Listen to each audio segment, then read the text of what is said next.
बिस्मिल्लाहिर्रहमानिर्रहीम। नहमदु व नसल्ली अला रसूलिल करीम। जनाब हजरत पीर साहब पगारो साहब असांजे GDA जा ॿिया रहनुमा, ॿियनि मुख़्तलिफ़ पार्टियुनि जा रहनुमा ऐं सिंध जो अवाम, अस्सलाम वालेकुम। मैं समझता हूँ शायद इस एम्बुलेंस में कोई मरीज ना हो, ऐसे ही ना हुकूमत ने भेज दी हो जलसे को डिस्टर्ब करने के लिए।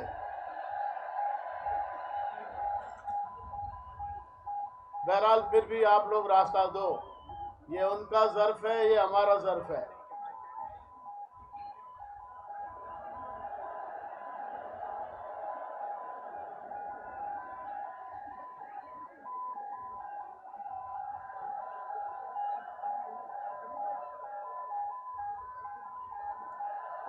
हुकूमत वालों को पता चला है कि पीर साहब ने ऐलान किया है कि एम्बुलेंसेस को गुजरने दो। मुझे तो ये लग रहा है कि ये भी कोई साजिश होगी। खाली जा रही है ना, ये हमारे दोस्त बता रहे हैं खाली जा रही हैं।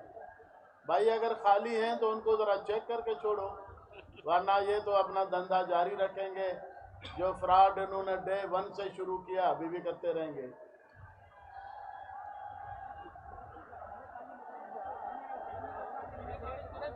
मैं GDA की तरफ से आप सबका मशकूर हूँ कि आप लोग इतनी बड़ी तादाद में पूरे सिंध से यहाँ तशरीफ़ ले आए हैं। मेरे ख्याल में इलेक्शन अपनी जगह, मगर ये तो रेफरेंडम हो गया है। इस रेफरेंडम को मानना चाहिए, लोगों को मानना चाहिए, लोगों की राय को मानना चाहिए।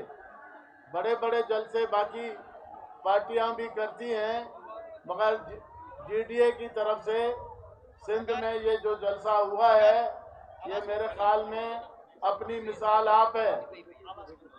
मुझे कल मुख्तलिफ ज़िलों से लोग जो है वो फ़ोने करके पूछ रहे थे कैसे ही आना है।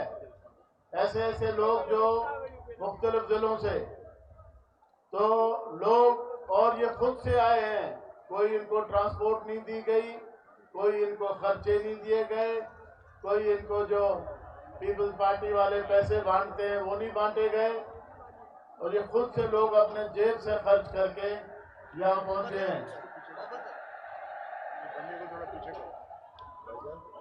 बल्कि पीर साहब की मोहब्बत में लोग पैदल आ रहे थे, खिपरों के आगे से, थर से, थरपारकर से, बाकी जिलों से, उमरकोट से लोग पैदल आए हैं। आज भी हम जब जलाल शाह के घर पे जा रहे थे, उस वक्त भी लोग बेचारे पैदल आ रहे थे, और रात को पीर साहब के इश्क में यहाँ सर्दी में सोए रहे हैं।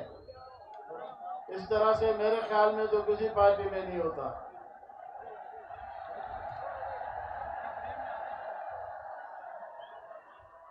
ये जो इतना बड़ा इज्तिमा है, उसका ये फैसला है कि इलेक्शन दोबारा फ्री एंड फेयर कराना चाहिए पूरे पाकिस्तान में, खुसूसन सिंध में, और उसके लिए एक आज़ाद हुकूमत बनानी चाहिए जिसमें कोई किसी का नामिनी ना हो, जिसमें उन्हीं की कैबिनेट ना हो, आज़ाद लोग आए तो ही ये फेयर इलेक्शन हो सकेगा। और अब मैं ये तो नहीं कह सकता कि जुडिशरी के उसमें या एडमिनिस्ट्रेशन, तो उसका तो होना ना होना एक ही बराबर था। डिलिमिटेशन उनकी मर्जी से हुआ, पोलिंग स्टेशन रात रात में चेंज हो रहे थे, स्टाफ सारा उनका मनपसंद स्टाफ था, और बल्कि इनके अपने वर्करों को सरकारी आर्डर देके पोलिंग स्टेशन पे भिजवाया गया, लेटर देके। कौन पूछे, कौन रोकने वाला था? यहाँ तो कोई निज़ाम है ही नहीं ना। अब लोग इलेक्शनों से, सिस्टम से, जमहूरियत से मायूस होते जा रहे हैं। ये चौथा इलेक्शन है जो इसी तरह से रिग हुआ है या किसी एक पार्टी के हक में कोई गिव एंड टेक हुआ है, कोई डील हुई है, क्या हुआ हमें तो नहीं समझ आ रहा। हमारी तो उम्रें पूरी हो गई मगर पाकिस्तान में इलेक्शन फेयर नहीं हुआ। तो मेरी ये डिमांड है कि इलेक्शन फ्री फेयर होना चाहिए। कोई निगरान हुकूमत ऐसी बनानी चाहिए जो सब लोगों की मर्जी से निगरान हुकूमत बनानी चाहिए। और इलेक्शन का सेटअप खास तौर पे जो मौजूदा इलेक्शन कमीशन है, जो यहाँ पे एक दुरानी साहब बैठे हुए मेंबर, उनका कोई ख़ास ही चहीता है, वो मेंबर बैठा हुआ है, तो उसके ऐसे मेंबरों और ऐसे इलेक्शन कमीशन के अंडर में क्या इलेक्शन फेयर होगा। तो हमारी डिमांड है कि कोई फेयर लोग, इलेक्शन कमीशन भी कोई न्यूट्रल, कोई फेयर इलेक्शन कमीशन हो। और जो यहाँ नीचे RO, DRO, presiding officer, APO वगैरह जो भी स्टाफ है वो कोई न्यूट्रल लोग होने चाहिए। यहाँ तो ठप्पे ही वो लगा रहे थे, बक्से भर के आए थे, पहले से ही ठप्पे लगा के बक्सों में भर के ले आए थे इलेक्शन के। तो उसमें क्या होगा, ये इसी तरह से होगा।